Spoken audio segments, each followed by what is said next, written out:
कहानी संसार में लीजिए सुनिए कथाकार निर्मल वर्मा की सर्वाधिक प्रसिद्ध कहानी परिंदे। अंधेरे गलियारे में चलते हुए लतिका ठिठक गई।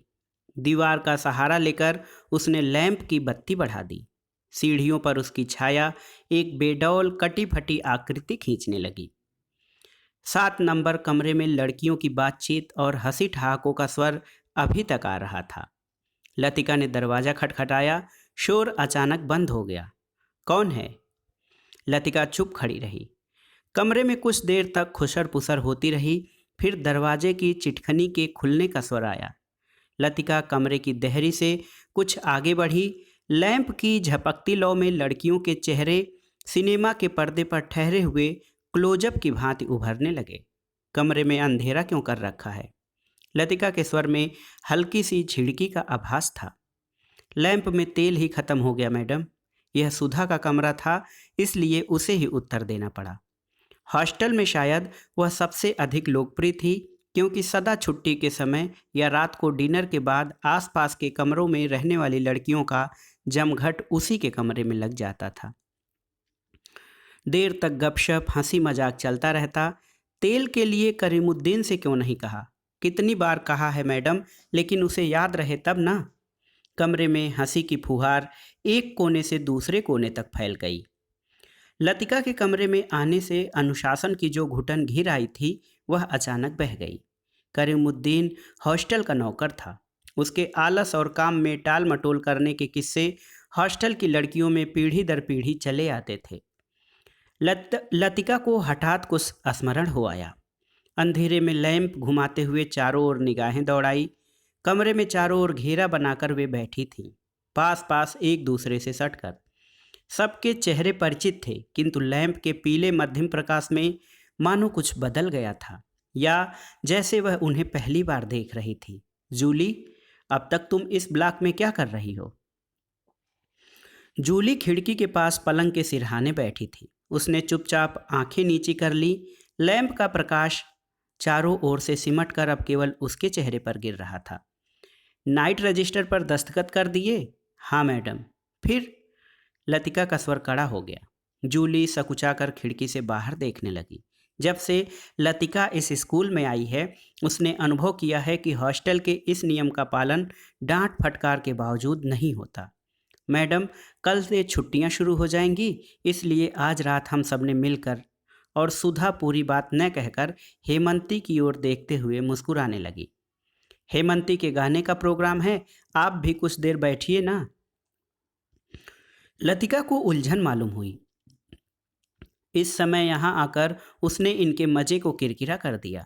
इस छोटे से हिल स्टेशन पर रहते उसे खासा अरसा हो गया, लेकिन कब समय पतझड़ और गर्मियों का घेरा पार कर सर्दी की छुट्टियों की गोद में सिमट जाता है, उसे कभी याद नहीं रहता। चोरों की तरह चुपचाप वह देहरी से बाहर को गई। उसके चेहरे का तनाव ढीला पड़ गया। वह मुस्कुराने लगी। मेरे संग स्नोफॉल देखने कोई नहीं ठहरेगा? मैडम, छुट्टियों में क्या आप घर नहीं जा रही हैं? सब लड़कियों की आंखें उस पर जम गईं। अभी कुछ पक्का नहीं है। I love the snowfall. Latika को लगा कि यही बात उसने पिछले साल भी कही थी, और शायद पिछले से पिछले साल भी। उसे लगा मानो लड़कियां उसे संदेह की दृष्टि से देख रही हैं, मानो उन्होंने उसकी बात पर विश्वास नहीं किया। उसका सिर चकराने लगा, मानो बादल का स्याह झुरमुट किसी अनजाने कोरे से उठकर उसे अपने में डुबा लेगा। वह थोड़ा सा हंसी, फिर धीरे से उसने सर को झटक लिया। जूली, तुमसे कुछ काम है। अपने ब्लॉक में जाने से पहले मुझे मिल लेना। Well, good night. लतिका ने अपने पीछे दरवाज़ा बंद कर दिया। Good night madam, good night, good night. गलियारे की सीढ़ियां न उतरकर लतिका रेलिंग के सहारे खड़ी हो गई। लैंप की बत्ती को नीचे घुमाकर कोने में रख दिया। बाहर धुंध की नीली तहें बहुत घनी हो चली थीं। लान पर लगे हुए चीड़ के पत्तों की सरसराहट हवा के झोंकों के संग कभी तेज कभी धीमी होकर भीतर बह आती थी। हवा में सर्दी का हल्का सा आभास पाकर लतिका के दिमाग में कल से शुरू होने वाली छुट्टियों का ध्यान भटक आया। उसने आंखें मूंद ली। उसे लगा कि जैसे उसकी टांगें बांस की लकड़ियों की तरह उसके शरीर से बंधी हैं, जिसकी गांठें धीरे धीरे खुलती जा रही हैं। सिर की चकराहट अभी मिटी नहीं थी, मगर अब जैसे वह भीतर न होकर बाहर फैली हुई धुंध का हिस्सा बन गई थी। सीढ़ियों पर बातचीत का स्वर सुनकर लतिका जैसे सोते से जगी, शाल को कंधों पर समेटा और लैंप उठा लिया। डॉक्टर मुखर्जी मिस्टर ह्यूबर्ट के संग एक अंग्रेजी धुन गुनगुनाते हुए ऊपर आ रहे थे। सीढ़ियों पर अंधेरा था और ह्यूबर्ट को बार बार अपनी छड़ी से रास्ता टटोलना पड़ता था। लतिका ने दो चार सीढ़ियां उतरकर लैंप को नीचे झुका दिया। Good evening doctor. Good evening mister Hubert. Thank you miss Latika. Hubert के स्वर में कृतज्ञता का भाव था। सीढ़ियां चढ़ने से उसकी सांस तेज हो रही थी और वह दीवार से लगे हुए हाँफ रहे थे। लैंप की रोशनी में उनके चेहरे का पीलापन कुछ तांबे के रंग जैसा हो गया था। यहाँ अकेली क्या कर रही हो मिस लतिका? डॉक्टर ने होठों के भीतर से सीटी बजाई। चेकिंग करके लौट रही थी। आज इस वक्त ऊपर कैसे आना हुआ मिस्टर ह्यूबर्ट? ह्यूबर्ट ने मुस्कुराकर अपनी छड़ी डॉक्टर के कंधों से झुला दी। इनसे पूछो, यही मुझे जबरदस्ती घसीट लाए हैं। मिस लतिका, हम आपको निमंत्रण देने आ रहे थे। आज रात मेरे कमरे में एक छोटा सा कंसर्ट होगा जिसमें मिस्टर ह्यूबर्ट शोपा और चाइकोव्स्की के कंपोजिशन बजाएंगे और फिर क्रीम कॉफ़ी पी जाएगी। और उसके बाद अगर समय रहा तो पिछले साल हमने जो गुनाह किए हैं उन्हें हम सब मिलकर कन्फेस करेंगे। डॉक्टर मुखर्जी के चेहरे पर भारी मुस्कान खेल गई। डॉक्टर, मुझे माफ़ करें, मेरी तबीयत कुछ ठीक नहीं है। चलिए, यह ठीक रहा, फिर तो आप वैसे भी मेरे पास आती। डॉक्टर ने धीरे से लतिका के कंधों को पकड़कर अपने कमरे की तरफ मोड़ दिया। डॉक्टर मुखर्जी का कमरा ब्लॉक के दूसरे सिरे के छत से जुड़ा हुआ था। वह आधे बर्मी थे, जिनके चिन्ह उनकी थोड़ी दबी हुई नाक और थोड़ी छोटी चंचल आंखों से स्पष्ट थे। बर्मा पर जापानियों का आक्रमण होने के बाद वह इस छोटे से पहाड़ी शहर में आ बसे थे। प्राइवेट प्रैक्टिस के अलावा वह कॉन्वेंट स्कूल में हाइजीन फिजियोलॉजी भी पढ़ाया करते थे और इसलिए उनको स्कूल के हॉस्टल में ही एक कमरा रहने के लिए दे दिया गया था। कुछ लोगों का कहना था कि बर्मा से आते हुए रास्ते में उनकी पत्नी की मृत्यु हो गई, लेकिन इस संबंध में निश्चित रूप से कुछ नहीं कहा जा सकता क्योंकि डॉक्टर स्वयं कभी अपनी पत्नी की चर्चा नहीं करते थे। बातों के दौरान डॉक्टर अक्सर कहा करते हैं, मरने से पहले मैं एक दफ़ा बर्मा जरूर जाऊंगा। और तब एक क्षण के लिए उनकी आंखों में एक नमी सी छा जाती। लतिका चाहने पर भी उनसे कुछ पूछ नहीं पाती। उसे लगता कि डॉक्टर नहीं चाहते कि कोई अतीत के संबंध में उनसे कुछ भी पूछे या सहानुभूति दिखलाए। दूसरे ही क्षण अपनी गंभीरता को दूर ठेलते हुए वह हंस पड़ते, एक सूखी बूझी हुई हंसी। होम सिकनेस ही एक ऐसी बीमारी है जिसका इलाज किसी डॉक्टर के पास नहीं है। छत पर मेज कुर्सियां डाल दी गईं और भीतर कमरे में परकोटेदार में काफ़ी का पानी चढ़ा दिया गया। सुना है अगले 2-3 वर्षों में यहाँ पर बिजली का इंतजाम हो जाएगा, डॉक्टर ने स्पिरिट लैंप जलाते हुए कहा।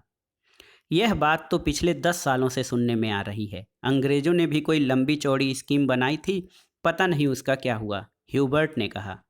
वह आराम कुर्सी पर लेटा हुआ बाहर लान की ओर देख रहा था। लतिका कमरे से 2 मोमबत्तियां ले आई। मेज के दोनों सिरों पर टिकाकर उन्हें जला दिया गया। छत का अंधेरा मोमबत्ती की फीकी रोशनी के इर्द गिर्द सिमटने लगा। एक घनी नीरवता चारों ओर घिरने लगी। हवा में चीड़ के वृक्षों की साए साए दूर तक फैली पहाड़ियों और घाटियों में सीटियों की गूंज सी छोड़ती जा रही थी। इस बार शायद बर्फ जल्दी गिरेगी। अभी से हवा में एक सर्द खुश्की सी महसूस होने लगी है। डॉक्टर का सिंगार अंधेरे में लाल बिंदी सा चमक रहा था। पता नहीं मिस वुड को स्पेशल सर्विस का गोरख धंधा क्यों पसंद आता है।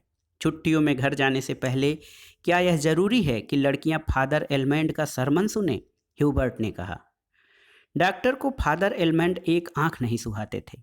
लतिका कुर्सी पर आगे झुककर प्यालों में काफ़ी उड़ेलने लगी। हर साल स्कूल बंद होने के दिन यही 2 प्रोग्राम होते हैं, चैपल में स्पेशल सर्विस और उसके बाद दिन में पिकनिक। लतिका को पहला साल याद आया जब डॉक्टर के संग पिकनिक के बाद वह क्लब गई थी। डॉक्टर बार में बैठे थे। बार रूम कुमायूं रेजिमेंट के अफसरों से भरा हुआ था। कुछ देर तक बिलियर्ड्स का खेल देखने के बाद जब वह वापस बार की ओर आ रहे थे, तब उसने दाईं ओर क्लब की लाइब्रेरी में देखा, मगर उसी समय डॉक्टर मुखर्जी पीछे से आ गए थे। मिस लतिका, यह मेजर गिरीश नेगी हैं। बिलियर्ड रूम से आते हुए हंसी ठहाकों के बीच वह नाम दब सा गया था। वह किसी किताब के बीच में उंगली रखकर लाइब्रेरी की खिड़की से बाहर देख रहा था। Hello doctor. वह पीछे मुड़ा। तब उस क्षण न जाने क्यों लतिका का हाथ कांप गया और कॉफी की कुछ गर्म बूंदें उसकी साड़ी पर छलक आईं। अंधेरे में किसी ने नहीं देखा कि लतिका के चेहरे पर एक उनीदा रीतापन घिर आया है। हवा के झोंके से मोमबत्तियों की लौ फड़कने लगी। छत से भी ऊंची काठगोदाम जाने वाली सड़क पर यूपी रोडवेज की आखिरी बस डाक लेकर जा रही थी। बस की हेडलाइट में आसपास फैली हुई झाड़ियों की छायाएं घर की दीवार पर सरकती हुई गायब होने लगीं। मिस लतिका, आप इस साल छुट्टियों में यहीं रहेंगी? डॉक्टर ने पूछा।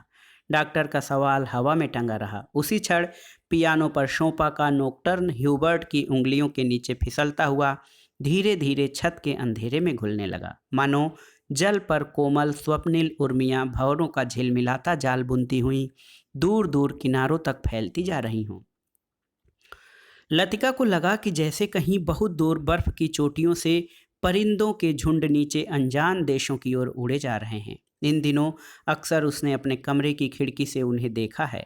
धागे में बंधे चमकीले लट्टुओं की तरह वे एक लंबी टेढ़ी मेढ़ी कतार में उड़ जाते हैं, पहाड़ों की सुनसान नीरवता से परे उन विचित्र शहरों की ओर शायद वह कहीं कभी नहीं जाएगी। लतिका आर्म चेयर पर ऊँघने लगी। डॉक्टर मुखर्जी का सिंगार अंधेरे में चुपचाप जल रहा था। डॉक्टर को आश्चर्य हुआ कि लतिका न जाने क्या सोच रही है, और लतिका सोच रही थी कि क्या वह बूढ़ी होती जा रही है। उसके सामने स्कूल की प्रिंसिपल मिसूट का चेहरा घूम गया। पोपला मुंह, आंखों के नीचे झूलती हुई मांस की थैलियां, जरा जरा सी बात पर चिढ़ जाना, कर्कश आवाज में चीखना, सब उसे ओल्ड मेड कहकर पुकारते थे। कुछ वर्षों बाद वह भी हूबहू वैसी ही बन जाएगी। लतिका के समूचे शरीर में झुरझुरी सी दौड़ गई, मानो अनजाने में उसने किसी गलीज वस्तु को छू लिया हो। उसे याद आया, कुछ महीने पहले अचानक उसे ह्यूबर्ट का प्रेम पत्र मिला था। भावुक याचना से भरा हुआ पत्र, जिसमें उसने न जाने क्या कुछ लिखा था जो कभी उसकी समझ में नहीं आया। उसे ह्यूबर्ट की इस बचकाना हरकत पर हंसी आई थी, किंतु भीतर ही भीतर प्रसन्नता भी हुई थी। उसकी उम्र अभी बीती नहीं है, अब भी वह दूसरों को अपनी ओर आकर्षित कर सकती है। ह्यूबर्ट का पत्र पढ़कर उसे क्रोध नहीं आया, आई थी केवल ममता। वह चाहती तो उसकी गलतफहमी को दूर करने में देर न लगती, किंतु कोई शक्ति उसे रोके रहती है। उसके कारण अपने पर विश्वास रहता है। अपने सुख का भ्रम मानो ह्यूबर्ट की गलतफहमी से जुड़ा हुआ है। ह्यूबर्ट ही क्यों, वह क्या किसी को चाह सकेगी उस अनुभूति के संग जो अब नहीं रही, जो छाया सी उस पर मंडराती रहती है, न स्वयं मिटती है न उसे मुक्ति दे पाती है। उसे लगा जैसे बादलों का झुरमुट फिर उसके मस्तिष्क पर धीरे धीरे छाने लगा है। उसकी टांगें फिर निर्जीव शिथिल सी हो गई हैं। वह झटके से उठ खड़ी हुई। डॉक्टर, माफ़ करना, मुझे बहुत थकान सी लग रही है। बिना वाक्य पूरा किए ही वह चली गई। कुछ देर तक टेरेस पर निस्तब्धता छाई रही। मोमबत्तियां बुझने लगी थीं। डॉक्टर मुखर्जी ने सिगार का नया कश लिया। सब लड़कियां एक जैसी होती हैं, बेवकूफ़ और सेंटिमेंटल। ह्यूबर्ट की उंगलियों का दबाव पियानो पर ढीला पड़ता गया। अंतिम सुरों की झिझकी सी गूंज कुछ क्षणों तक हवा में तिरती रही। डॉक्टर, आपको मालूम है, मिस लतिका का व्यवहार पिछले कुछ अरसे से अजीब सा लगता है। ह्यूबर्ट के स्वर में लापरवाही का भाव था। वह नहीं चाहता था कि डॉक्टर को लतिका के प्रति उसकी भावनाओं का आभास मात्र भी मिल सके। जिस कोमल अनुभूति की वह इतने समय से सजोता आया है, डॉक्टर उसे हंसी के एक ठहाके में उपहासास्पद बना देगा। क्या तुम नियत में विश्वास करते हो ह्यूबर्ट? डॉक्टर ने कहा। ह्यूबर्ट दम रोके प्रतीक्षा करता रहा। वह जानता था कि कोई भी बात कहने से पहले डॉक्टर को फिलोसफाइज करने की आदत थी। डॉक्टर टेरेस के जंगले से सटकर खड़ा हो गया। फीकी सी चांदनी में चीड़ के पेड़ों की छायाएं लान पर गिर रही थीं। कभी कभी कोई जुगनू अंधेरे में हरा प्रकाश छिड़कता हवा में गायब हो जाता था। मैं कभी कभी सोचता हूँ, इंसान जिंदा किस लिए रहता है? क्या उसे कोई और बेहतर काम करने को नहीं मिला? हजारों मील अपने मुल्क से दूर मैं यहाँ पड़ा हूँ। यहाँ कौन मुझे जानता है? यहीं शायद मर भी जाऊँगा। ह्यूबर्ट, क्या तुमने कभी महसूस किया है कि एक अजनबी की हैसियत से पराई ज़मीन पर मर जाना कितना खौफनाक होता है? ह्यूबर्ट विस्मित सा डॉक्टर को देखने लगा। उसने पहली बार डॉक्टर मुखर्जी के इस पहलू को देखा था। अपने संबंध में वह अक्सर चुप रहते थे। कोई पीछे नहीं है, यह बात मुझ में एक अजीब किस्म की बेफिक्री पैदा कर देती है। लेकिन कुछ लोगों की मौत अंत तक पहेली बनी रहती है। शायद वे जिंदगी से बहुत उम्मीद लगाते थे। उसे ट्रेजिक भी नहीं कहा जा सकता, क्योंकि आखिरी दम तक उन्हें मरने का एहसास नहीं होता। डॉक्टर, आप किसका जिक्र कर रहे हैं? ह्यूबर्ट ने परेशान होकर पूछा। डॉक्टर कुछ देर चुपचाप सिगार पीता रहा, फिर मुड़कर मोमबत्तियों की बुझती हुई लौ को देखने लगा। तुम्हें मालूम है, किसी समय लतिका बिला नागा क्लब जाया करती थी। गिरीश नेगी से उसका परिचय वहीं हुआ था। कश्मीर जाने से एक रात पहले उसने मुझे सब कुछ बता दिया था।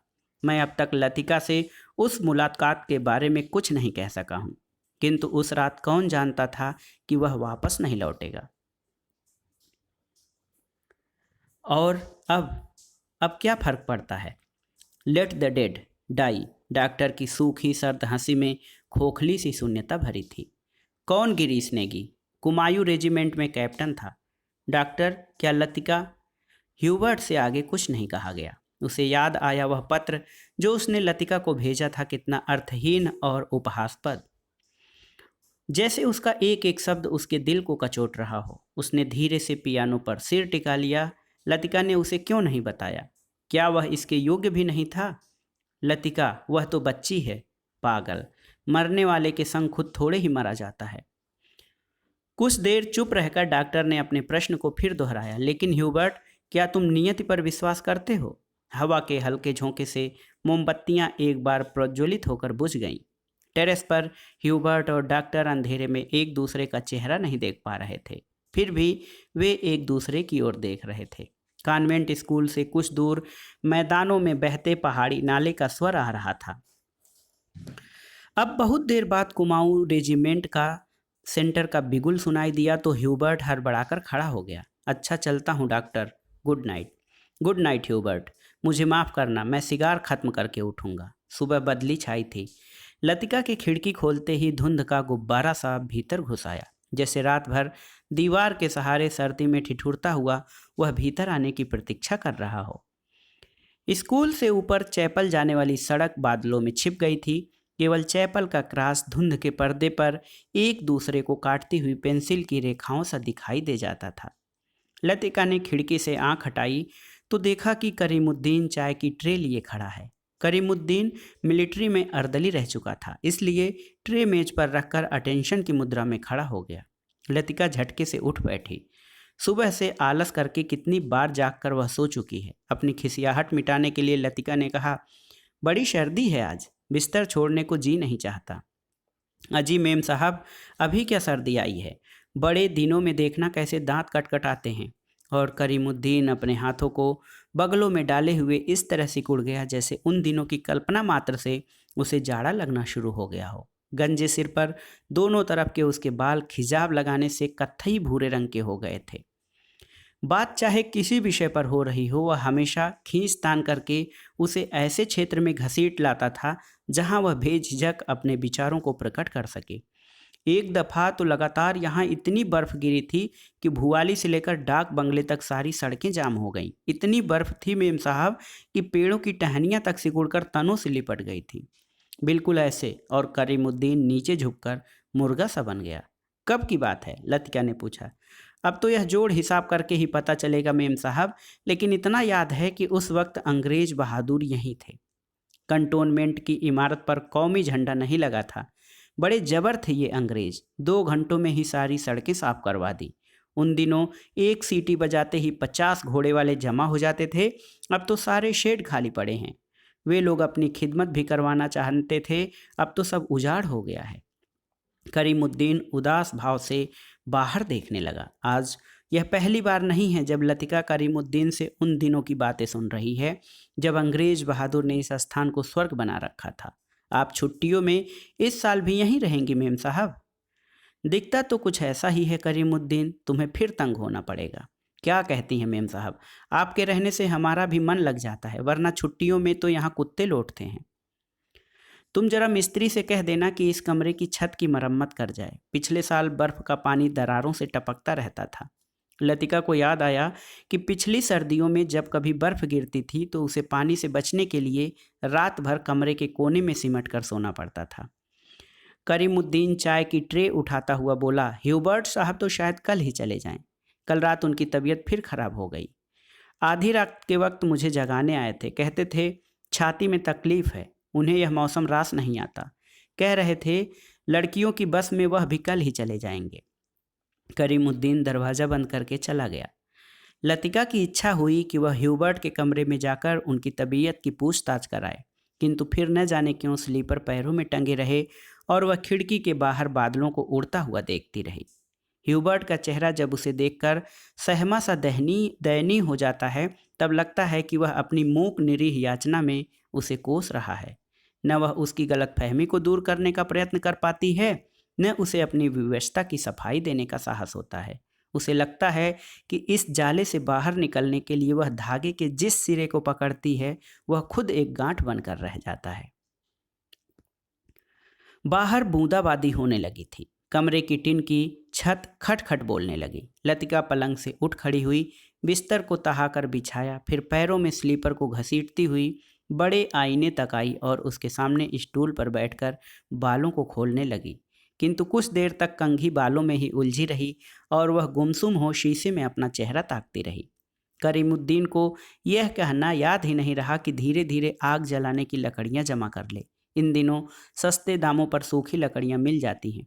पिछले साल तो कमरा धुएं से भर जाता था, जिसके कारण कपकपाते जाड़े में भी उसे खिड़की खोलकर ही सोना पड़ता था।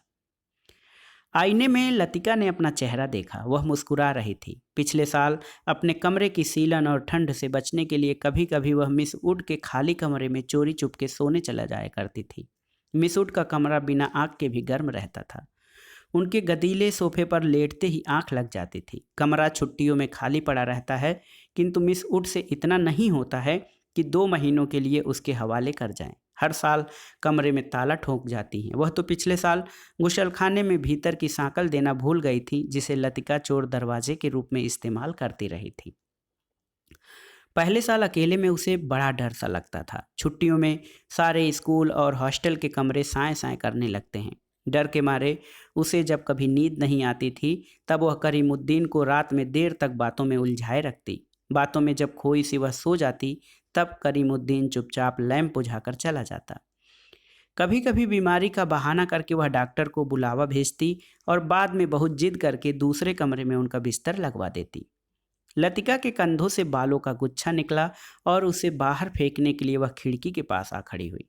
बाहर छत की ढलान से बारिश के जल की मोटी सी धार बराबर लान पर गिर रही थी।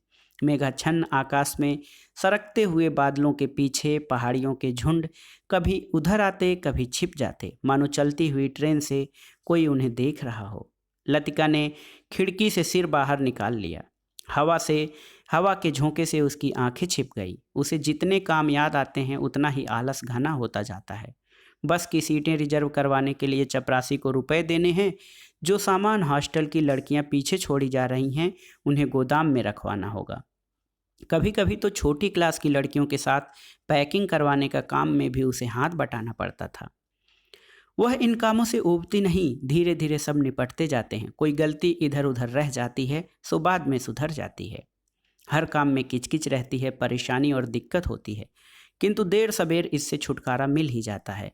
किंतु जब लड़कियों की आखिरी बस चली जाती है, तब मन उचाट सा हो जाता है। खाली कॉरिडोर में घूमती हुई वे कभी इस कमरे में जाती हैं और कभी उसमें। वह नहीं जान पाती कि अपने से क्या करें। दिल कहीं भी नहीं टिक पाता, हमेशा भटका भटका सा रहता है। इन सबके बावजूद जब कोई सहज भाव में पूछ बैठता है, मिस लतिका छुट्टियों में आप घर नहीं जा रही हैं, तब वह क्या कहे। डिंग डांग डिंग, स्पेशल सर्विस के लिए स्कूल चैपल के घंटे बजने लगे थे। लतिका ने अपना सिर खिड़की के भीतर कर लिया। उसने झटपट साड़ी उतारी और पेटीकोट में ही कंधे पर तौलिया डाले गुसलखाने में घुस गई। Left right left. कंटोनमेंट जाने वाली पक्की सड़क पर चार चार की पंक्तियों में कुमाऊं रेजिमेंट के सिपाहियों की एक टुकड़ी मार्च कर रही थी। फौजी बूटों की भारी खुरदुरी आवाज़ें स्कूल चैपल की दीवारों से टकराकर भीतर प्रेयर हॉल में गूंज रही थी। Blessed are the meek, father Elmond एक एक शब्द चबाते हुए खंखारते स्वर में सरमन ऑफ द माउंट पढ़ रहे थे। ईसा मसीह की मूर्ति के नीचे कंडलब्रियम के दोनों ओर मोमबत्तियां जल रही थी, जिनका प्रकाश आगे बेंचों पर बैठी हुई लड़कियों पर पड़ रहा था।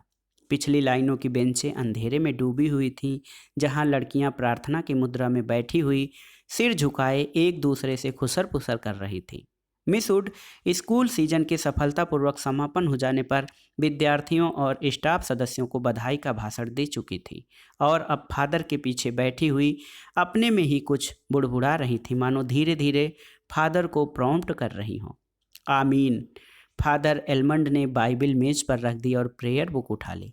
हाल की खामोशी क्षण भर के लिए टूट गई। लड़कियों ने खड़े होते हुए जानबूझकर बंचों को पीछे धकेला। बेंचें फर्श पर रगड़ खाकर सीटी बजाती हुई पीछे खिसक गईं। हाल के कोने से हंसी फूट पड़ी। मिसूट का चेहरा तन गया, माथे पर भ्रिकुटियां चढ़ गईं, फिर अचानक निस्तब्धता छा गई। हाल के उस घुटे हुए धुधलके में फादर का तीखा फटा हुआ स्वर सुनाई देने लगा। Jesus said, I am the light of the world, he that followeth me shall not walk in darkness but shall have the light of life. Doctor Mukherjee ने ऊब और उकताहट से भरी जुम्हाई ली।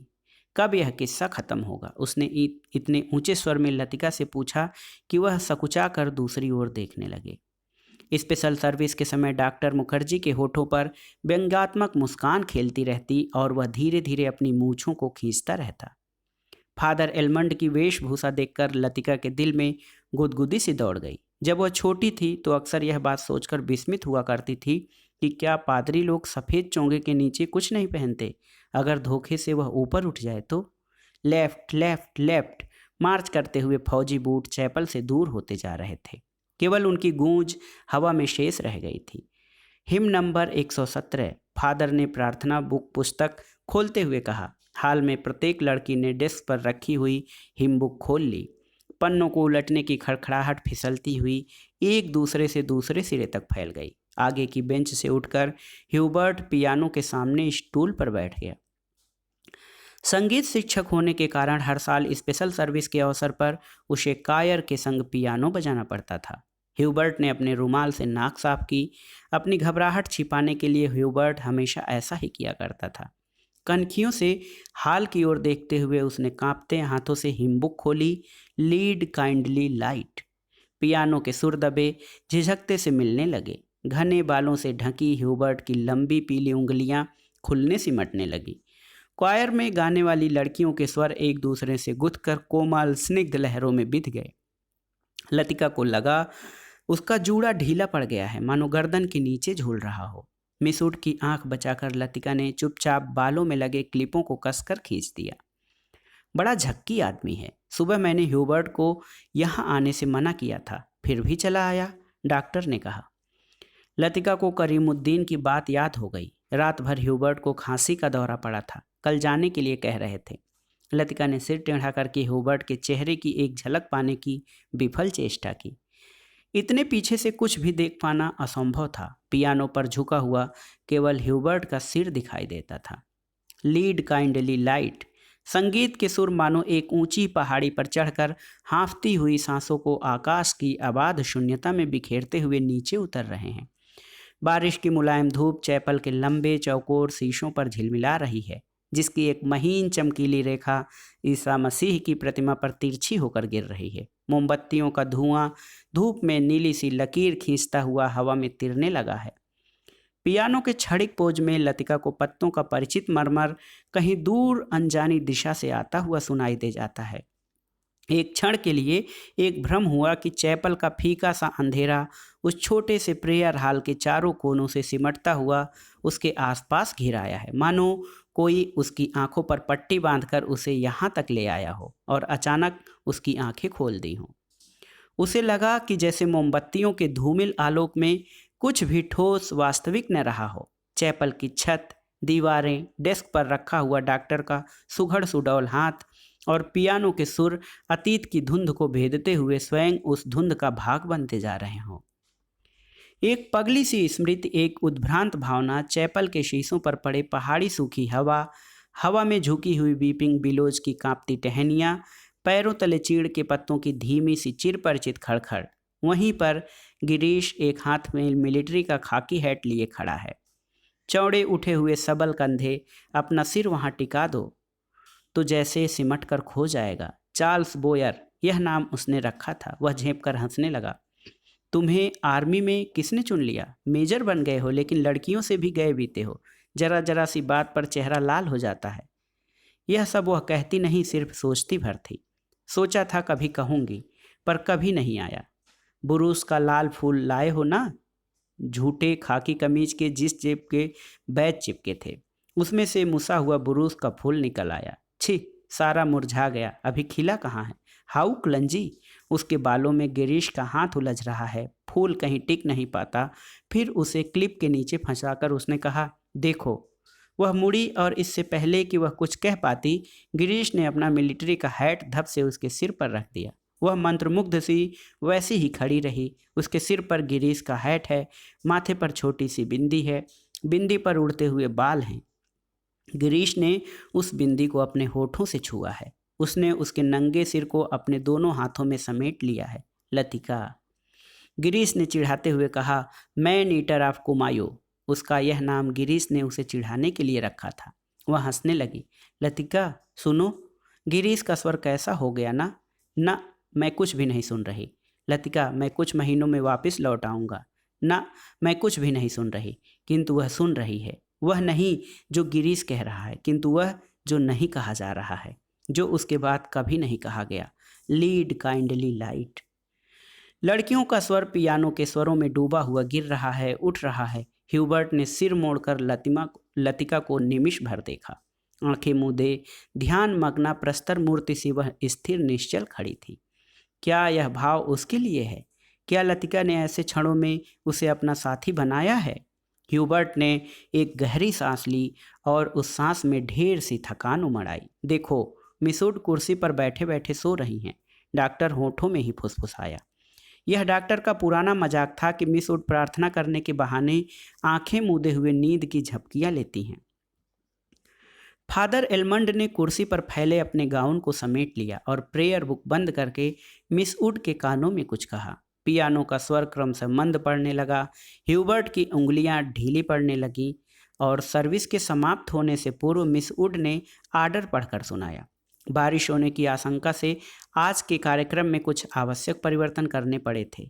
पिकनिक के लिए झूला देवी के मंदिर जाना संभव नहीं हो सकेगा, इसलिए स्कूल से कुछ दूर मीडोज में ही सब लड़कियां नाश्ते के बाद जमा होंगी। सब लड़कियों को दोपहर का लंच हॉस्टल किचन से ही ले जाना होगा। केवल शाम की चाय मीडोज में बनेगी। पहाड़ों की बारिश का क्या भरोसा। कुछ देर पहले धुआंधार बादल गरज रहे थे। सारा शहर पानी में भीगा ठिठुर रहा था। अब धूप में नहाता नीला आकाश धुंध की ओट के बाहर निकला हुआ फैल रहा था। लतिका ने चैपल से बाहर आते हुए देखा, वीपिंग बिलोज की भीगी शाखाओं से धूप में चमकती हुई बारिश की बूंदें टपक रही थीं। लड़कियां चैपल से बाहर निकलकर छोटे छोटे गुच्छे बनाकर कॉरिडोर में जमा हो गई हैं। नाश्ते के लिए अभी पौन घंटा पड़ा था और उनमें से अभी कोई भी लड़की हॉस्टल जाने के लिए इच्छुक नहीं थी। छुट्टियां अभी शुरू नहीं हुई थीं, किंतु शायद इसलिए वे इन चंद बचे खुचे क्षणों में अनुशासन के भीतर भी मुक्त होने का भरपूर आनंद उठा लेना चाहती थी। मिस वुड को लड़कियों का यह गुलगपाड़ा अखरा, किंतु फादर एलमंड के सामने वह उन्हें डांट फटकार नहीं सकी। अपनी झुंझलाहट दबाकर वह मुस्कुराते हुए बोली, कल सब चली जाएंगी, सारा स्कूल वीरान हो जाएगा। फादर एलमंड का लंबा ओजपूर्ण चेहरा चैपल की घुटी हुई गरमाई से लाल हो उठा था। कॉरिडोर के जंगले पर अपनी छड़ी लटकाकर वह बोले, छुट्टियों में पीछे हॉस्टल में कौन रहेगा? पिछले 2-3 सालों से मिस लतिका ही रह रही हैं और डॉक्टर मुखर्जी छुट्टियों में कहीं नहीं जाते। डॉक्टर तो सर्दी गर्मी यहीं रहते हैं। मिस वुड ने विस्मय से फादर की ओर देखा। वह समझ नहीं सकी कि फादर ने डॉक्टर का प्रसंग क्यों छोड़ दिया है। डॉक्टर मुखर्जी छुट्टियों में कहीं नहीं जाते। 2 महीने की छुट्टियों में बर्मा जाना काफ़ी कठिन है फादर। मिस वुड हंसने लगी। मिस वुड पता नहीं आप क्या सोचती हैं, मुझे तो मिस लतिका का हॉस्टल में अकेले रहना कुछ समझ में नहीं आता। लेकिन फादर, मिसूड ने कहा, यह तो कॉन्वेंट स्कूल का नियम है कि कोई भी टीचर छुट्टियों में अपने खर्चे पर हॉस्टल में रह सकते हैं। मैं फिलहाल स्कूल के नियमों की बात नहीं कर रहा। मिस लतिका डॉक्टर के संग यहाँ अकेली ही रह जाएंगी। और सच पूछिए मिसूड, डॉक्टर के बारे में मेरी राय कुछ बहुत अच्छी नहीं है। फादर, आप कैसी बात कर रहे हैं? मिस लतिका बच्चा थोड़े ही है। मिसूड को ऐसी आशा नहीं थी कि फादर एलमंड अपने दिल में ऐसी दकियानूसी भावना को स्थान देंगे।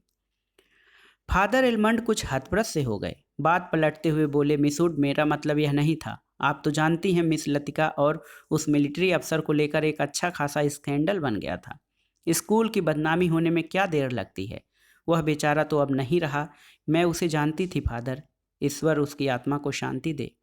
मिसूड ने धीरे से अपनी दोनों बाहों से क्रॉस किया। फादर एलमंड को मिस वुड की मूर्खता पर इतना अधिक क्षोभ हुआ कि उनसे आगे और कुछ नहीं बोला गया। डॉक्टर मुखर्जी से उनकी कभी नहीं पटती थी, इसलिए मिस वुड की आंखों में वह डॉक्टर को नीचा दिखाना चाहते थे। किंतु मिस वुड लतिका का रोना ले बैठी। आगे बात बढ़ाना व्यर्थ था। उन्होंने छड़ी को जंगले से उठाया और ऊपर साफ खुले आकाश को देखते हुए बोले, प्रोग्राम आपने यूं ही बदला मिस वुड। अब क्या बारिश होगी?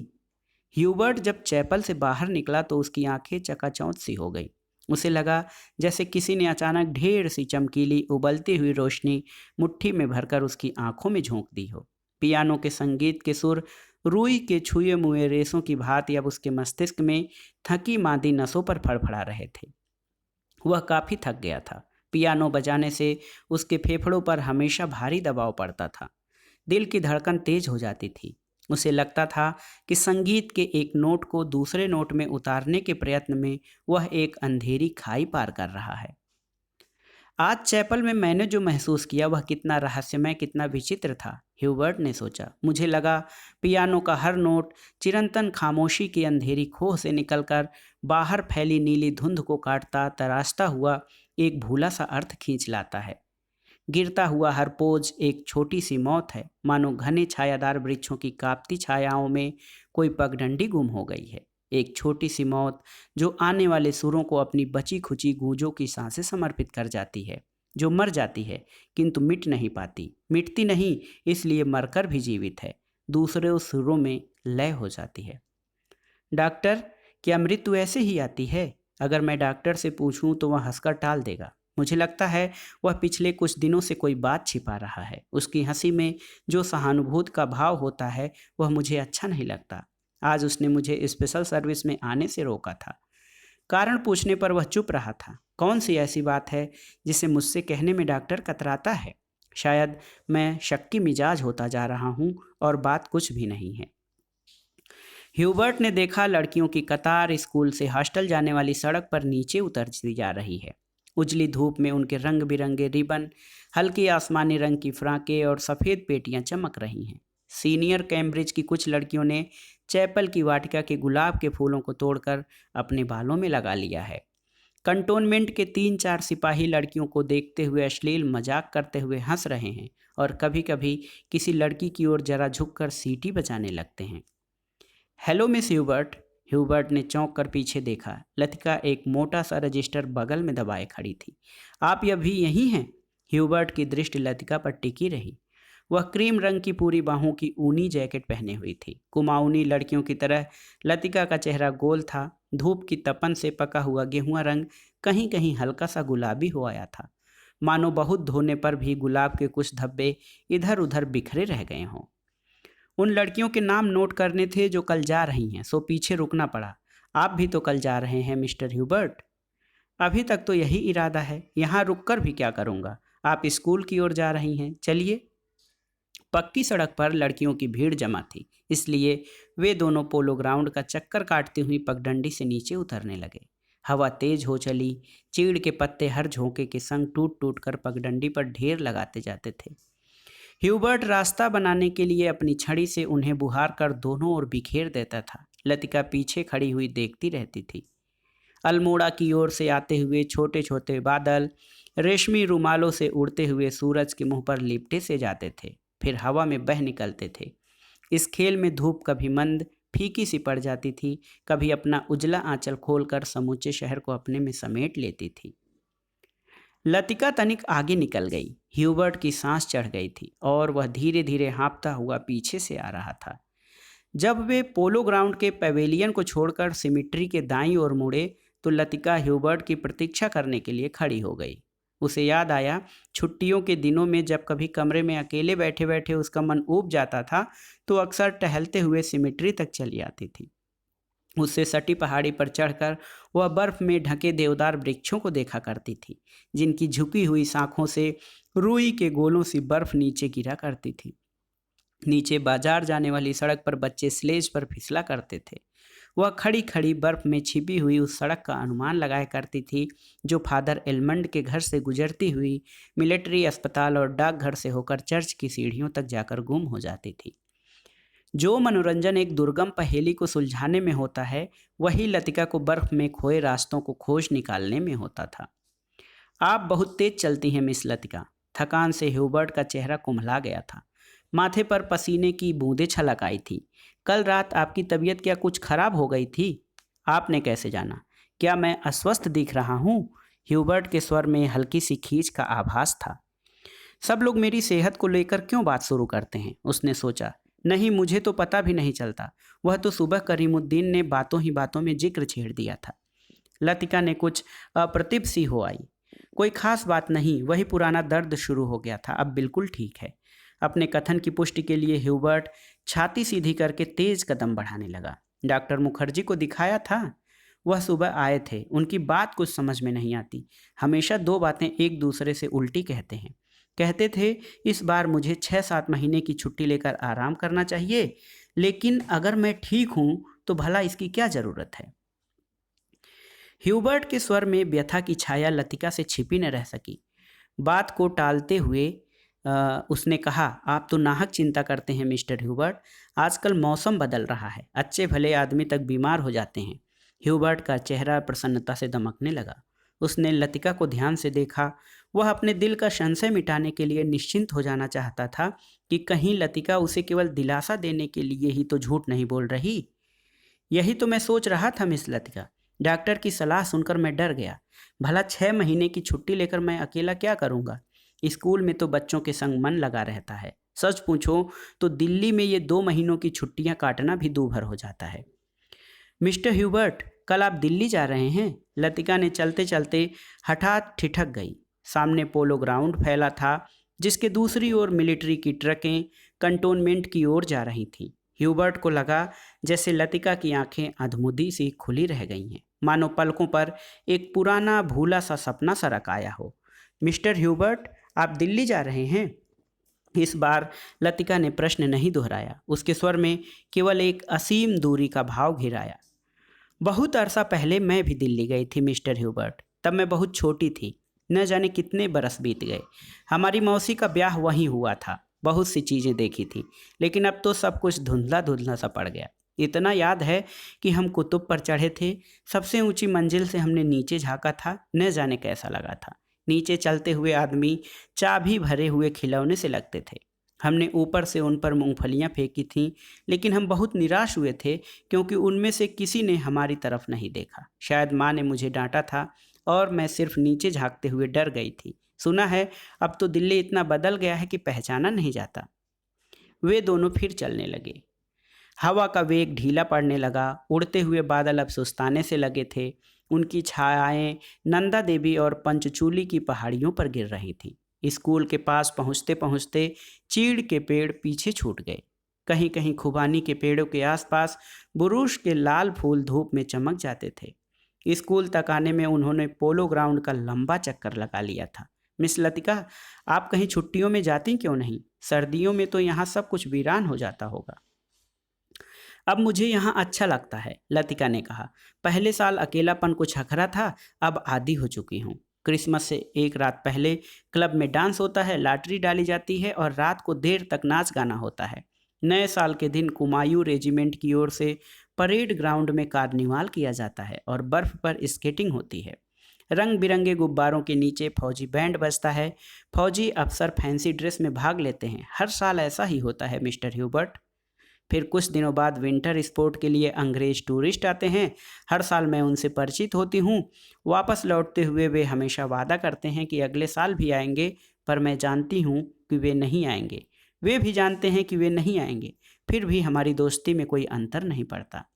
फिर फिर कुछ दिनों बाद पहाड़ों पर बर्फ़ पिघलने लगती है, छुट्टियां खत्म होने लगती हैं, आप सब लोग अपने अपने घरों से वापस लौट आते हैं और मिस्टर ह्यूबर्ट, पता भी नहीं चलता कि छुट्टियां कब शुरू हुई, कब खत्म हो गईं। लतिका ने देखा कि मिस्टर ह्यूबर्ट उसकी ओर आतंकित भयाकुल दृष्टि से देख रहा है। वह सिटपिटाकर चुप हो गई। उसे लगा मानो वह इतनी देर से पागल सी अनर्गल प्रलाप कर रही हो। मुझे माफ़ करना मिस्टर ह्यूबर्ट, कभी कभी मैं बच्चों की तरह बातों में बहक जाती हूँ। मिस लतिका, ह्यूबर्ट ने धीरे से कहा। वह चलते चलते रुक गया था। लतिका ह्यूबर्ट के भारी स्वर से चौंक गई। क्या बात है मिस्टर ह्यूबर्ट? वह पत्र, उसके लिए मैं लज्जित हूँ। उसे आप वापस लौटा दें। समझ लें कि मैंने उसे कभी नहीं लिखा था। लतिका कुछ समझ न सकी। दिग्भ्रांत सी खड़ी हुई ह्यूबर्ट के पीले उद्विग्न चेहरे को देखती रही। ह्यूबर्ट ने धीरे से लतिका के कंधे पर हाथ रख दिया। कल डॉक्टर ने मुझे सब कुछ बता दिया। अगर मुझे पहले से मालूम होता तो। ह्यूबर्ट हकलाने लगा। मिस्टर ह्यूबर्ट, किंतु लतिका से आगे कुछ नहीं कहा गया। उसका चेहरा सफ़ेद हो गया था। दोनों चुपचाप कुछ देर तक स्कूल के गेट के बाहर खड़े रहे। मीडोज, पगडंडियों, पत्तों, छायाओं और से घिरा हुआ छोटा सा द्वीप मानो कोई घोंसला हो, हरी घाटियों के बीच आ दबा हो। भीतर घुसते ही पिकनिक के काले आग से झुलसे हुए पत्थर, अधजली टहनियाँ, बैठने के लिए बिछाए गए पुराने अखबारों के टुकड़े इधर उधर बिखरे हुए दिखाई दे जाते हैं। अक्सर टूरिस्ट पिकनिक के लिए यहाँ आते हैं। मीडोज को बीच में काटता हुआ टेढ़ा मेढ़ा बरसाती नाला बहता है, जो दूर से धूप में चमकता हुआ सफ़ेद रिबन सा दिखाई देता है। यहीं पर काठ के तख्तों का बना हुआ टूटा सा पुल है, जिस पर लड़कियां हिचकोले खाते हुए चल रही हैं। डॉक्टर मुखर्जी, आप तो सारा जंगल जला देंगे। मिसुड ने अपनी ऊंची एड़ी के सैंडल से जलती हुई दिया सलाई को दबा डाला, जो डॉक्टर ने सिगार सुगराकर चीड़ के पत्तों के ढेर पर फेंक दी थी। वे नाले से कुछ दूर हटकर चीड़ के दो पेड़ों से गुथी हुई छाया के नीचे बैठे थे। उनके सामने एक छोटा सा रास्ता नीचे पहाड़ी गांव की ओर जाता था, जहां पहाड़ की गोद में शकरपारों के खेत एक दूसरे के नीचे बिछे हुए थे। दोपहर के सन्नाटे में भेड़ बकरियों के गले में बंधी हुई घंटियों का स्वर हवा में बहता हुआ सुनाई दे जाता था। घास पर लेटे लेटे डॉक्टर सिगार पीते रहे। जंगल की आग कभी देखी है मिसूट? एक अलमस्त नशे की तरह धीरे धीरे फैलती जाती है। आपने कभी देखी है डॉक्टर? मिसूड ने पूछा। मुझे तो बड़ा डर लगता है। बहुत साल पहले शहरों को जलते हुए देखा था। डॉक्टर लेटे हुए आकाश की ओर ताक रहे थे। एक एक मकान ताश के पत्तों की तरह गिरता जाता। दुर्भाग्यवश ऐसे अवसर देखने में बहुत कम आते हैं। आपने कहाँ देखा डॉक्टर? लड़ाई के दिनों में अपने शहर रंगून को जलते हुए देखा था। मिसूड की आत्मा को ठेस लगी, किंतु फिर भी उनकी उत्सुकता शांत नहीं हुई। आपका घर, क्या वह भी जल गया था? डॉक्टर कुछ देर चुपचाप लेटा रहा। हम उसे खाली छोड़कर चले आए थे। मालूम नहीं बाद में क्या हुआ। अपने व्यक्तिगत जीवन के संबंध में कभी भी कहने में डॉक्टर को कठिनाई महसूस होती है। डॉक्टर, क्या आप कभी वापस बर्मा जाने की बात नहीं सोचते? डॉक्टर ने अंगड़ाई ली और करवट बदलकर औंधे मुंह लेट गए। उनकी आंखें मुद गईं और माथे पर बालों की लटें झूल आईं। सोचने से क्या होता है मिसूड? जब बर्मा में था तब क्या कभी सोचा था कि यहाँ आकर उम्र काटनी होगी? लेकिन डॉक्टर, कुछ भी कह लो, अपने देश का सुख कहीं और नहीं मिलता। यहाँ तुम चाहे कितने वर्ष रह लो, अपने को हमेशा अजनबी ही पाओगे। डॉक्टर ने सिगार के धुएं को धीरे धीरे हवा में छोड़ दिया। दरअसल अजनबी तो मैं वहाँ भी समझा जाऊँगा मिसूड।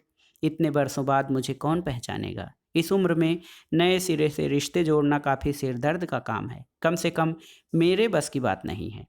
लेकिन डॉक्टर, आप कब तक इस पहाड़ी कस्बे में पड़े रहेंगे? इसी देश में रहना है तो किसी बड़े शहर में प्रैक्टिस शुरू कीजिए। प्रैक्टिस बढ़ाने के लिए कहाँ कहाँ भटकता फिरूंगा मिसूड।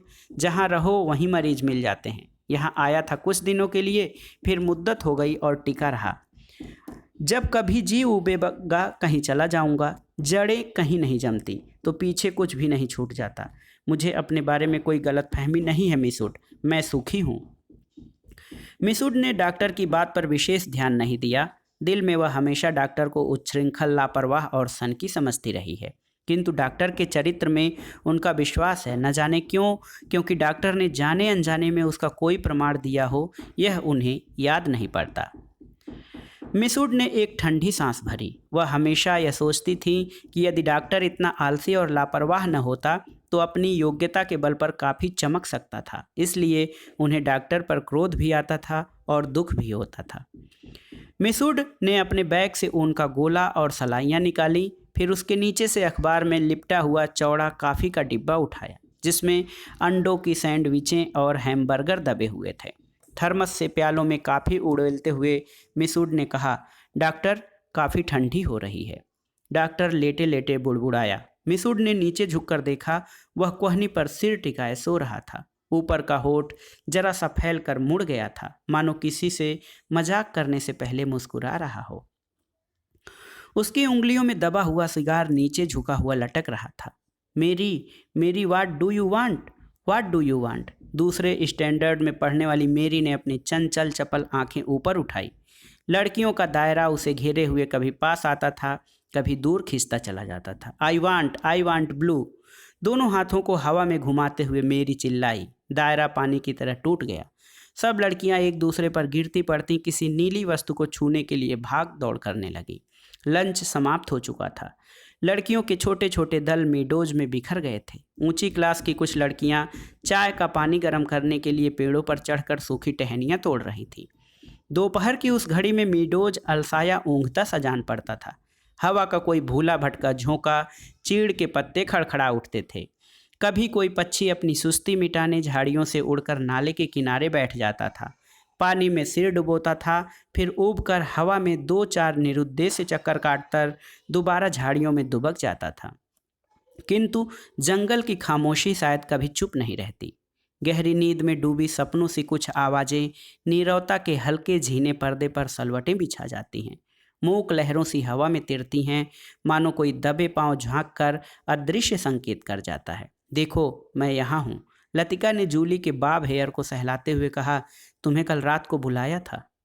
मैडम, मैं गई थी, आप अपने कमरे में नहीं थी। लतिका को याद आया कि रात वह डॉक्टर के कमरे के टेरेस पर देर तक बैठी रही थी और भीतर ह्यूबर्ट पियानो पर शोपा का नॉकटर्न बजा रहा था। जूली, तुमसे कुछ पूछना था। उसे लगा वह जूली की आंखों से अपने को बचा रही है। जूली ने अपना चेहरा ऊपर उठाया। उसकी भूरी आंखों से कौतूहल झांक रहा था। तुम ऑफिसर्स मेस में किसी को जानती हो? जूली ने अनिश्चित भाव से सिर हिलाया। लतिका कुछ देर तक जूली को अपलक घूरती रही। जूली, मुझे विश्वास है तुम झूठ नहीं बोलोगी। कुछ क्षण पहले जूली की आंखों में जो कौतूहल था वह भय से परिणित होने लगा। लतिका ने अपनी जैकेट की जेब से एक नीला लिफाफा निकालकर जूली की गोद में फेंक दिया। यह किसकी चिट्ठी है? जूली ने लिफाफा उठाने के लिए हाथ बढ़ाया, किंतु एक क्षण के लिए उसका हाथ कांपकर ठिठक गया। लिफाफे पर उसका नाम और हॉस्टल का पता लिखा हुआ था।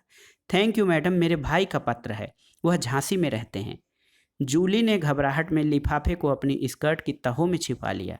जूली, जरा मुझे लिफाफा दिखलाओ। लतिका का स्वर तीखा कर्कश सा हो आया। जूली ने अनमने भाव से लतिका को पत्र दे दिया। तुम्हारे भाई झांसी में रहते हैं? जूली इस बार कुछ नहीं बोली। उसकी उद्भ्रांत उखड़ी सी आंखें लतिका को देखती रहीं। यह क्या है? जूली का चेहरा सफ़ेद फक पड़ गया। लिफाफे पर कुमायूं रेजिमेंट सेंटर की मुहर उसकी ओर घूर रही थी। कौन है ये? लतिका ने पूछा। उसने पहले भी हॉस्टल में उड़ती हुई अफवाह सुनी थी कि जूली को क्लब के किसी मिलिट्री अफसर के संग देखा गया था, किंतु ऐसी अफवाहें अक्सर उड़ती रहती थीं और उसने उन पर विश्वास नहीं किया था। जूली, तुम अभी बहुत छोटी हो। जूली के होठ कांपे, उसकी आंखों में निरीह याचना का भाव घिर आया। अच्छा, अभी जाओ, तुमसे छुट्टियों के बाद बातें करूंगी। जूली ने ललचाई दृष्टि से लिफाफे को देखा, कुछ बोलने को उद्यत हुई, फिर बिना कुछ कहे चुपचाप वापस लौट गई। लतिका देर तक जूली को देखती रही, जब तक वह आंखों से ओझल नहीं हो गई। क्या मैं किसी खूसट बुढ़िया से कम हूँ? अपने अभाव का बदला क्या मैं दूसरों से ले रही हूँ? शायद, कौन जाने, शायद जूली का यह प्रथम परिचय हो उस अनुभूति से जिसे कोई भी लड़की बड़े चाव से संजोकर संभाल कर अपने में छिपाए रहती है। एक अनिर्वचनीय सुख जो पीड़ा लिए है, पीड़ा और सुख को डुबोती हुई उमड़ते ज्वर की खुमारी जो दोनों को अपने में समो लेती है। एक दर्द जो आनंद से उपजा है और पीड़ा देता है। यहीं इसी देवदार के नीचे उसे भी यही लगा था। जब गिरीश ने पूछा था, तुम चुप क्यों हो, वह आंखें मूंदे सोच रही थी। सोच कहाँ रही थी, जी रही थी उस क्षण को, जो भय और विस्मय के बीच भीचा सा बहका सा पागल क्षण। वह अभी पीछे मुड़ेगी तो गिरीश की नर्वस मुस्कुराहट दिखाई दे जाएगी। उस दिन से आज दोपहर तक का अतीत एक दुःस्वप्न की मानिंद टूट जाएगा। वही देवदार है जिस पर उसने अपने बालों के क्लिप से गिरीश का नाम लिखा था। पेड़ की छाड़ उतरती नहीं थी, क्लिप टूट टूट जाता था। तब गिरीश ने अपने नाम के नीचे उसका भी नाम लिखा था। जब कोई भी अक्षर बिगड़कर टेढ़ा मेढ़ा हो जाता था तब वह हंसती थी और गिरीश का कांपता हाथ और भी कांप जाता था। लतिका को लगा कि जो वह याद करती है वही भूलना भी चाहती है, लेकिन जब सचमुच भूलने लगती है तब उसे भय लगता है कि जैसे कोई उसकी किसी चीज़ को उसके हाथों से छीने लिए जा रहा हो, ऐसा कुछ जो सदा के लिए खो जाएगा। बचपन में जब कभी वह अपने किसी खिलौनों को खो देती थी तो वह गुमसुम सी होकर सोचा करती थी, कहाँ रख दिया मैंने। जब बहुत दौड़ धूप करने पर खिलौना मिल जाता तो वह बहाना करती कि अभी उसे खोज ही रही है, कि वह अभी मिला ही नहीं है। जिस स्थान पर खिलौना रखा होता जानबूझकर उसे छोड़कर घर के दूसरे कोने में उसे खोजने का उपक्रम करती। तब खोई हुई चीज़ याद रहती, इसलिए भूलने का भय नहीं रहता था। आज वह उस बचपन की खेल का बहाना क्यों नहीं कर पाती। बहाना शायद करती है, उसे याद करने का बहाना जो भूलता जा रहा है। दिन महीने बीत जाते हैं और वह उलझी रहती है। अनजाने में गिरीश का चेहरा धुंधला पड़ता जाता है। याद वह करती है किंतु जैसे किसी पुरानी तस्वीर के धूल भरे शीशे को साफ कर रही हो। अब वो ऐसा दर्द नहीं होता, सिर्फ उसको याद करती है जो पहले कभी होता था। तब उसे अपने पर ग्लानि होती है। वह फिर जानबूझकर उस घाव को कुरेदती है जो भरता जा रहा है, खुद ब खुद उसकी कोशिशों के बावजूद भरता जा रहा है। देवदार पर खुदे हुए अधमीटे नाम लतिका की ओर निःशब्द निरीह भाव से निहार रहे थे। मीडोज के घने सन्नाटे में नाले पार से खेलती हुई लड़कियों की आवाज़ें गूंज रही थी। What do you want, what do you want. तितलियां, झींगुर, जुगनू मीडोज पर उतरती हुई सांझ की छायाओं में पता नहीं चलता कौन आवाज़ किसकी है। दोपहर के समय जिन आवाज़ों को अलग अलग पहचाना जा सकता था, अब वे एक स्वरता की अविरल धारा में घुल गई थी। घास से अपने पैरों को पोंछता हुआ कोई रेंग रहा है। झाड़ियों के झुरमुट से परों को फड़फड़ाता हुआ झपट कर कोई ऊपर से उड़ जाता है, किंतु ऊपर देखो तो कहीं कुछ भी नहीं है। मीडोज के झरने का गड़गड़ाता स्वर जैसे अंधेरी सुरंग में झपाटे से ट्रेन गुजर गई हो और देर तक उसमें सीटियों और पाहियों की चीत्कार गूंजती रही हो। पिकनिक कुछ देर तक और चलती, किंतु बादलों की तहें एक दूसरे पर चढ़ती जा रही थी। पिकनिक का सामान बटोरा जाने लगा। मीडोज के चारों ओर बिखरी हुई लड़कियां मिसूट के इर्द गिर्द जमा होने लगी। अपने संग वे अजीबोगरीब चीज़ें बटोर लाई थी। कोई किसी पक्षी के टूटे पंख को बाले में लगाए हुए थी, किसी ने पेड़ की टहनी को चाकू से छीलकर छोटी सी बेंत बना ली थी। ऊंची क्लास की कुछ लड़कियों ने अपने अपने रुमालों में नाले से पकड़ी हुई छोटी छोटी बलिस्त भर की मछलियों को दबा रखा था, जिन्हें मिसूट से छिपकर वे एक दूसरे को दिखा रही थीं। मिसूट लड़कियों की टोली के संग आगे निकल गईं। मीडोज से पक्की सड़क तक 3-4 फरलांग की चढ़ाई थी। लतिका हाँफने लगी। डॉक्टर मुखर्जी सबसे पीछे आ रहे थे। लतिका के पास पहुंचकर वह ठिठक गए। डॉक्टर ने दोनों घुटनों को जमीन पर टेकते हुए सिर झुकाकर एलिजाबेथ यूगीन अंग्रेजी में कहा, मैडम आप इतनी परेशान क्यों नजर आ रही हैं। और डॉक्टर की नाटकी मुद्रा को देखकर लतिका के होठों पर एक थकी सी ढीली ढीली मुस्कुराहट बिखर गई। प्यास के मारे गला सूख रहा है और यह चढ़ाई है कि खत्म होने में नहीं आती।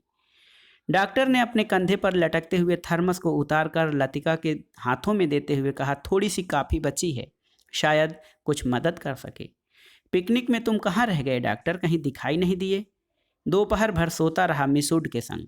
मेरा मतलब है मिसूड के पास बैठी थी। मुझे लगता है मिसूड मुझसे मोहब्बत करती हैं। कोई भी मजाक करते समय डॉक्टर अपनी मूँछों के कोनों को चबाने लगता है। वह क्या कहती थी। लतिका ने थर्मस से काफ़ी को मुंह में उड़ेल लिया। शायद कुछ कहती, लेकिन बदकिस्मती से बीच में ही मुझे नींद आ गई। मेरी जिंदगी के कुछ खूबसूरत प्रेम प्रसंग कमबख्त इस नींद के कारण अधूरे ही रह गए हैं। और इस दौरान जब दोनों बातें कर रहे थे, उनके पीछे मीडोज और मोटर रोड के संग चढ़ती हुई चीड़ और बांज के वृक्षों की कतारें सांझ के घिरते अंधेरे में डूबने लगी। मानो प्रार्थना करते हुए उन्होंने चुपचाप अपने सिर नीचे झुका लिए हों। इन्हीं पेड़ों के ऊपर बादलों में गिरजे का क्रास कहीं उलझा पड़ा था। उसके नीचे पहाड़ों की ढलान पर बिछे हुए खेत भागती हुई गिलहरियों से लग रहे थे, जो मानो किसी की टोह में स्तब्ध ठिठक गई हों। डॉक्टर, मिस्टर ह्यूबर्ट पिकनिक पर नहीं आए? डॉक्टर मुखर्जी टार्च जलाकर लतिका के आगे आगे चल रहे थे। मैंने उन्हें मना कर दिया था। किस लिए? अंधेरे में पैरों के नीचे दबे हुए पत्तों की चरमराहट के अतिरिक्त कुछ सुनाई नहीं देता था। डॉक्टर मुखर्जी ने धीरे से खांसा। पिछले कुछ दिनों से मुझे संदेह होता जा रहा है कि ह्यूबर्ट की छाती का दर्द शायद मामूली दर्द नहीं है। डॉक्टर थोड़ा सा हंसा, जैसे उसे अपनी यह गंभीरता अरुचिकर लग रही हो। डॉक्टर ने प्रतीक्षा की शायद लतिका कुछ कहेगी, किंतु लतिका चुपचाप उसके पीछे चल रही थी। यह मेरा महज शक है, शायद मैं बिल्कुल गलत हूँ, किंतु यह बेहतर होगा कि वह अपने को एक फेफड़े का एक्सरे करा ले। इससे कम से कम कोई भ्रम तो नहीं रहेगा। आपने मिस्टर ह्यूबर्ट से इसके बारे में कुछ कहा है? अभी तक कुछ नहीं कहा है। ह्यूबर्ट जरा सी बात पर चिंतित हो उठता है, इसलिए कभी साहस नहीं हो पाता।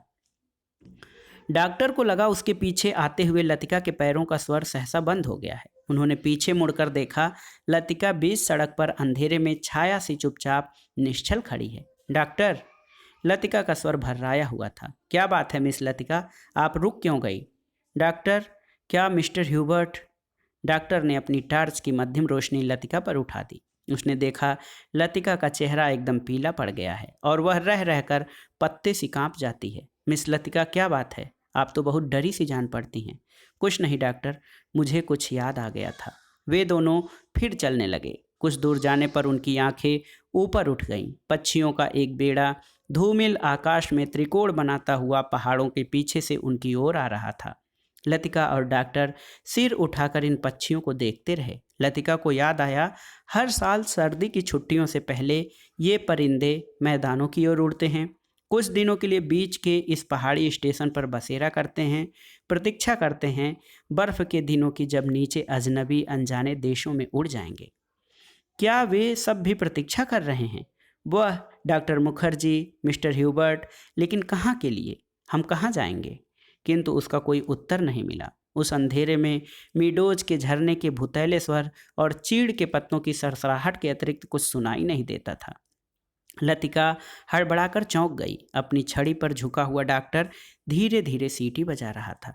मिस लतिका, जल्दी कीजिए, बारिश शुरू होने वाली है। हॉस्टल पहुंचते पहुंचते बिजली चमकने लगी थी, किंतु उस रात बारिश देर तक नहीं हुई। बादल बरसने भी नहीं पाते थे कि हवा के थपेड़ों से धकेल दिए जाते थे। दूसरे दिन तड़के ही बस पकड़नी थी, इसलिए डिनर के बाद लड़कियां सोने के लिए अपने अपने कमरों में चली गईं। जब लतिका अपने कमरे में गई तो उस समय कुमायूं रेजिमेंट सेंटर का बिगुल बज रहा था। उसके कमरे में करीमुद्दीन कोई पहाड़ी धुन गुनगुनाता हुआ लैंप में गैस पंप कर रहा था। लतिका उन्हीं कपड़ों में तकिए को दोहरा करके लेट गई। करीमुद्दीन ने उड़ती हुई निगाह से लतिका को देखा, फिर अपने काम में जुट गया। पिकनिक कैसी रही मेम साहब? तुम क्यों नहीं आए? सब लड़कियां तुम्हें पूछ रही थीं। लतिका को लगा दिन भर की थकान धीरे धीरे उसके शरीर की पसलियों पर चिपटती जा रही है। अनायास उसकी आंखें नींद के बोझ से झपकने लगी। मैं चला आता तो ह्यूबर्ट साहब की तीमारदारी कौन करता? दिन भर उनके बिस्तर से सटा हुआ बैठा रहा और अब वह गायब हो गए हैं। करीमुद्दीन ने कंधे पर लटकते हुए मैले कुचैले तौलियों को उतारा और लैंप के शीशों की गर्द पोंछने लगा। लतिका की अधमुनी आंखें खुल गईं। क्या ह्यूबर्ट साहब अपने कमरे में नहीं हैं? खुदा जाने इस हालत में कहाँ भटक रहे हैं। पानी गर्म करने के लिए कुछ देर के लिए बाहर गया था, वापस आने पर देखता हूँ कि कमरा खाली पड़ा है। करीमुद्दीन बड़बड़ाता हुआ बाहर चला गया। लतिका ने लेटे लेटे पलंग के नीचे चप्पलों को पैरों से उतार दिया। ह्यूबर्ट इतनी रात कहाँ गए? किंतु लतिका की आंखें फिर झपक गईं। दिन भर की थकान ने सब परेशानियों प्रश्नों पर कुंजी लगा दी थी। मानो दिन भर आंख मिचौनी खेलते हुए उसने अपने कमरे में दैया को छू लिया था। अब वह सुरक्षित थी। कमरे की चहारदीवारी के भीतर उसे कोई नहीं पकड़ सकता। दिन के उजाले में वह गवाह थी, मुजरिम थी, हर चीज का उससे तकाजा था। अब इस अकेलेपन में कोई गिला नहीं, उलाहना नहीं, सब खींचातानी खत्म हो गई है। जो अपना है वह बिल्कुल अपना सा हो गया है, जो अपना नहीं है उसका दुख नहीं है, अपनाने की फुर्सत नहीं है। लतिका ने दीवार की ओर मुंह घुमा लिया। लैंप के फीके आलोक में हवा में कांपते पर्दों की छायाएं हिल रही थीं। बिजली कड़कने से खिड़कियों के शीशे चमक चमक जाते थे। दरवाजे चटकने लगते थे, जैसे कोई बाहर से धीमे धीमे खटखटा रहा हो। कॉरिडोर से अपने अपने कमरों में जाती हुई लड़कियों की हंसी, बातों के कुछ शब्द, फिर सब कुछ शांत हो गया। किंतु फिर भी देर तक कच्ची नींद में वह लैंप का धीमा सा सी सी स्वर सुनती रही। कब वह स्वर भी मौन का भाग बनकर मूक हो गया, उसे पता न चला। कुछ देर बाद उसको लगा सीढ़ियों से कुछ दबी आवाजें ऊपर आ रही हैं। बीच बीच में कोई चिल्ला उठता है और फिर सहसा आवाजें धीमी पड़ जाती हैं। मिस्टर लतिका, जरा अपना लैंप ले आइए। कॉरिडोर के जीने से डॉक्टर मुखर्जी की आवाज़ आई थी। कॉरिडोर में अंधेरा था। वह 3-4 सीढ़ियां नीचे उतरी, लैंप नीचे किया। सीढ़ियों से सटे जंगले पर ह्यूबर्ट ने अपना सिर रख दिया था। उसकी एक बांह जंगले के नीचे लटक रही थी और दूसरी डॉक्टर के कंधे पर झूल रही थी, जिसे डॉक्टर ने अपने हाथों में जकड़ रखा था। मिस लतिका, लैंप जरा और नीचे झुका दीजिए। Hubert, Hubert! डॉक्टर ने ह्यूबर्ट को सहारा देकर ऊपर खींचा। ह्यूबर्ट ने अपना चेहरा ऊपर किया। व्हिस्की की तेज बू का झोंका लतिका के सारे शरीर को झिझोड़ गया। ह्यूबर्ट की आंखों में सुर्ख डोरे खिंचाए थे। कमीज का कॉलर उल्टा हो गया था और टाई की गांठ ढीली होकर नीचे खिसक आई थी। लतिका ने कांपते हाथों से लैंप सीढ़ियों पर रख दिया और आप दीवार के सहारे खड़ी हो गई। उसका सिर चकराने लगा। In a back lane of the city there is a girl who loves me. Hubert हिचकियों के बीच गुनगुना उठता था। Hubert, please please! डॉक्टर ने ह्यूबर्ट के लड़खड़ाते शरीर को अपनी मजबूत गिरफ्त में ले लिया। मिस लतिका, आप लैंप लेकर आगे चलिए। लतिका ने लैंप उठाया। दीवार पर उन तीनों की छायाएं डगमगाने लगीं। In a back lane of the city there is a girl who loves me. Hubert doctor Mukherjee के कंधे पर सिर टिकाए अंधेरी सीढ़ियों पर उल्टे सीधे पैर रखता चढ़ रहा था। डॉक्टर, हम कहाँ हैं? ह्यूबर्ट सहसा इतनी जोर से चिल्लाया कि उसकी लड़खड़ाती आवाज़ सुनसान अंधेरे में कॉरिडोर की छत से टकराकर देर तक हवा में गूंजती रही। ह्यूबर्ट! डॉक्टर को एकदम ह्यूबर्ट पर गुस्सा आ गया। फिर अपने गुस्से पर ही उसे खींच सी हो आई और ह्यूबर्ट की पीठ थपथपाने लगा। कुछ बात नहीं है ह्यूबर्ट डियर, तुम सिर्फ थक गए हो। ह्यूबर्ट ने अपनी आंखें डॉक्टर पर गड़ा दी। उसमें एक भयभीत बच्चे की सी कातरता झलक रही थी, मानो डॉक्टर के चेहरे से वह किसी प्रश्न का उत्तर पा लेना चाहता हो। ह्यूबर्ट के कमरे में पहुंचकर डॉक्टर ने उसे बिस्तर पर लिटा दिया। ह्यूबर्ट ने बिना किसी विरोध के चुपचाप जूते मोजे उतरवा दिए। जब डॉक्टर ह्यूबर्ट की टाई उतारने लगा तो ह्यूबर्ट अपनी कोहनी के सहारे उठा। कुछ देर तक डॉक्टर को आंखें फाड़ते हुए घूरता रहा, फिर धीरे से उसका हाथ पकड़ लिया। डॉक्टर, क्या मैं मर जाऊंगा? कैसी बातें करते हो ह्यूबर्ट? डॉक्टर ने हाथ छुड़ाकर धीरे से ह्यूबर्ट का सिर तकिए पर टिका दिया। Good night Hubert. Good night doctor. Hubert ने करवट बदल ली। Good night mister Hubert. Latika का स्वर सिहर गया, किंतु ह्यूबर्ट ने कोई उत्तर नहीं दिया। करवट बदलते ही उसे नींद आ गई थी। कॉरिडोर में वापस आकर डॉक्टर मुखर्जी रेलिंग के सामने खड़े हो गए थे। हवा के तेज झोंकों से आकाश में फैले बादलों की परतें जब कभी इकहरी हो जाती, तब उनके पीछे से चांदनी बुझती हुई आग के धुएं सी आसपास की पहाड़ियों पर फैल जाती थी। आपको मिस्टर ह्यूबर्ट कहाँ मिले? लतिका कॉरिडोर के दूसरे कोने में रेलिंग पर झुकी हुई थी। क्लब के बाहर मैं उन्हें देखा था। मैं न पहुंचता तो न जाने कब तक बैठे रहते। डॉक्टर मुखर्जी ने सिगरेट जलाई। उन्हें अभी 1-2 मरीजों के घर जाना था। कुछ देर तक उन्हें टाल देने के इरादे से वह कॉरिडोर में खड़े रहे। नीचे अपने क्वार्टर में बैठा हुआ करीमुद्दीन माउथ आर्गन पर कोई पुरानी फिल्मी धुन बजा रहा था। आज दिन भर बादल छाए रहे, लेकिन खुलकर बारिश नहीं हुई। क्रिसमस तक शायद मौसम ऐसा ही रहेगा। कुछ देर तक दोनों चुपचाप खड़े रहे। कॉन्वेंट स्कूल के बाहर फैले लान से झींगुरों का अनवरत स्वर चारों ओर फैली निस्तब्धता को और भी अधिक घना बना रहा था। कभी कभी ऊपर मोटर रोड पर किसी कुत्ते की रिरियाहट सुनाई पड़ जाती थी। डॉक्टर, कल रात आपने मिस्टर ह्यूबर्ट से कुछ कहा था मेरे बारे में। वही जो सब लोग जानते हैं, और ह्यूबर्ट जिसे जानना चाहिए था नहीं जानता था। डॉक्टर ने लतिका की ओर देखा। वह जड़वत अविचलित रेलिंग पर झुकी हुई थी। वैसे हम सबकी अपनी अपनी जिद होती है, कोई छोड़ देता है, कोई आखिर तक उससे चिपका रहता है। डॉक्टर मुखर्जी अंधेरे में मुस्कुराए। उनकी मुस्कुराहट में सूखा सा विरक्ति का भाव भरा था। कभी कभी मैं सोचता हूँ मिस लतिका, किसी चीज़ को न जानना यदि गलत है तो जानबूझकर न भूल पाना, हमेशा जोंक की तरह उससे चिपटे रहना, यह भी गलत है। बर्मा से आते हुए मेरी पत्नी की मृत्यु हुई थी। मुझे अपनी ज़िंदगी बेकार सी लगी थी। आज इस बात को अरसा गुजर गया है और जैसा आप देखती हैं मैं जी रहा हूँ, उम्मीद है कि काफ़ी अरसा और जीऊँगा। ज़िंदगी काफ़ी दिलचस्प लगती है और यदि उम्र की मजबूरी न होती तो शायद मैं दूसरी शादी करने में भी न हिचकिचाता। इसके बावजूद कौन कह सकता है कि मैं अपनी पत्नी से प्रेम नहीं करता था? आज भी करता हूँ। लेकिन डॉक्टर, लतिका का गला रूंध आया था। क्या मिस लतिका? डॉक्टर, सब कुछ होने के बावजूद वह क्या चीज़ है जो हमें चलाए चलती है? हम रुकते हैं तो भी अपने रेले में वह हमें घसीट ले जाती है। लतिका को लगा कि वह जो कहना चाह रही है कह नहीं पा रही है, जैसे अंधेरे में सब कुछ खो गया है। जो मिल नहीं पा रहा है शायद कभी नहीं मिल पाएगा। यह तो आपको फादर एलमंड ही बता सकेंगे मिस लतिका। डॉक्टर की खोखली हंसी में उनका पुराना सनकीपन उभर आया था। अच्छा, चलता हूँ मिस लतिका, मुझे काफ़ी देर हो गई है। डॉक्टर ने दिया सलाई जलाकर घड़ी को देखा। Good night miss Latika. Good night doctor. Doctor के जाने पर लतिका कुछ देर तक अंधेरे में रेलिंग से सटी खड़ी रही। हवा चलने से कॉरिडोर में जमा हुआ कोहरा सिहर उठता था। शाम को सामान बांधते हुए लड़कियों ने अपने अपने कमरे के सामने जो पुरानी कापियों, अखबारों और रद्दी के ढेर लगा दिए थे, वे सब अंधेरे कॉरिडोर में हवा के झोंकों से इधर उधर बिखरने लगे थे। लतिका ने लैंप उठाया और अपने कमरे की ओर जाने लगी। कॉरिडोर में चलते हुए उसने देखा, जूली के कमरे में प्रकाश की एक पतली रेखा दरवाजे के बाहर खिंचाई है। लतिका को कुछ याद आया। वह कुछ क्षणों तक सांस रोके जूली के कमरे के बाहर खड़ी रही। कुछ देर बाद उसने दरवाज़ा खटखटाया। भीतर से कोई आवाज़ नहीं आई। लतिका ने दबे हाथों से हल्का सा धक्का दिया, दरवाज़ा खुल गया। जूली लैंप बुझाना भूल गई थी। लतिका धीरे धीरे दबे पांव जूली के पलंग के पास चली आई। जूली का सोता हुआ चेहरा लैंप के फीके आलोक में पीला सा दिख रहा था। लतिका ने अपनी जेब से वही नीला लिफाफा निकाला और उसे धीरे से जूली के तकिए के नीचे दबा कर रख दिया।